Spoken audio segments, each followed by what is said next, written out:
I'm here with Bethany Macri. She is a software engineer on the Etsy core platform team. Bethany, welcome. Thank you. Tell us a little bit about your background. I studied literature in college and planned on going to law school.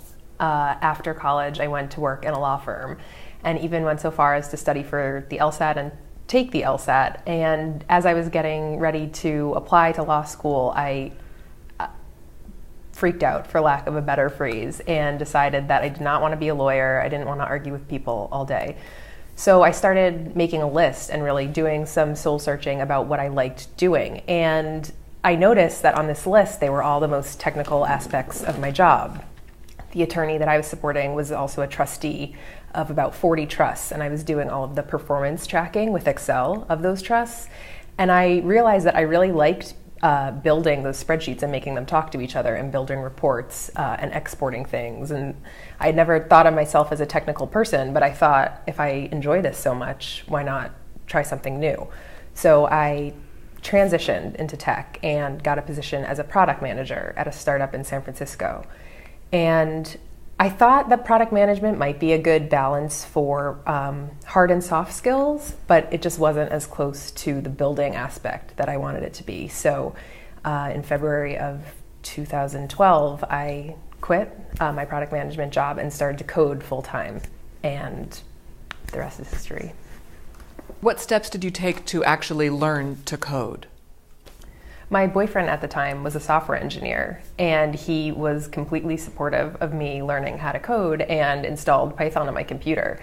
And I just started reading everything I could about Python and web applications and MySQL. And I started taking Udacity courses and reading books, started talking to the engineers from the company that I was product management for, and tried to borrow all of their books and just went at it. There was no real sequential learning, and I think that learning to code is like that. It just takes hours in front of the terminal and being frustrated, and I just completely threw myself into it. Did you notice any kind of difference in the community, the way you were treated being a product manager versus being a coder? I think people respond with more surprise when they hear that I'm a software engineer. I usually get something to the effect of, really? And even people who I went to high school with or college with, who I bump into, kind of say, how did you get into that? And as a product manager, that wasn't asked of me at all. In terms of my team and how I am treated by each company in each respective role, as a software engineer, I'm always included in the discussion. And as a product manager, even if it was my product and my timeline, I wasn't always at the table. And as a software engineer, I'm never excluded from any discussions. So you were a completely self-taught coder. How did you hear about Hacker School? I was, at the time, teaching myself how to program, and I was working out of a women's co-working space in San Francisco, because after about a month and a half, I realized that if I try to work from home, I am going to go completely stir crazy.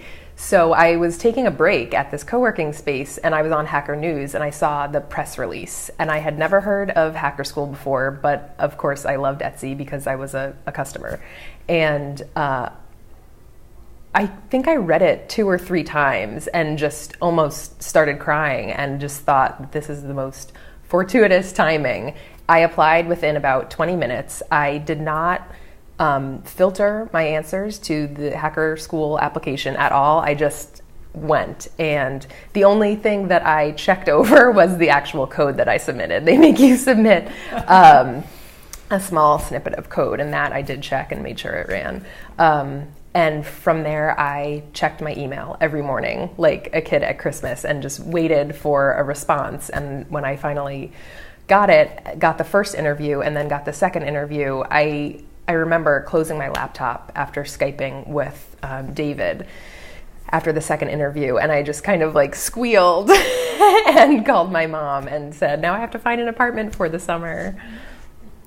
So you were living in San Francisco and had to transition to the Brooklyn area. What was that like? And also, so what happened at Hacker School? What was the experience like for you there? So first thing, I would not have been able to do any of this had it not been for the grant that Etsy supplied. I was not earning at the time. I had budgeted out about 8 months of time before I needed to get a job in order to support myself. So moving to Brooklyn for the summer would not have been feasible without that. The experience of Hacker School was absolutely amazing. It was the first time that they had a bunch of students. There were about 50 of us.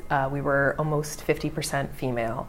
And I never felt like I couldn't ask a question, or that even as one of the more or the most inexperienced person there, I never felt embarrassed or shy, or like people would ostracize me or laugh for asking questions. And that is I'm so grateful for that experience. So did Hacker School have a particular curriculum that everyone followed? Were there activities that you did together as students or separately in groups? Tell us more about that. So I was just interested in making things work. That is what I like doing. That's what I get a high from. So I think I would be happy doing a lot of technical things as long as I was getting that feedback and satisfaction of making things work. But because I was not earning and was making this huge career change, I had to make myself marketable. And for that reason, I decided to focus on web development. At Hacker School, David, in the first day, in his talk on the first day, told us, do not make web applications. It's a waste of your time, especially if you've built them before. I had not made or shipped a web application, but I had been doing web application type things. I'd been scraping sites, I'd been using Django, I'd been using Python. So I went home and thought, how can I better use my time this summer? And I started writing Bash scripts.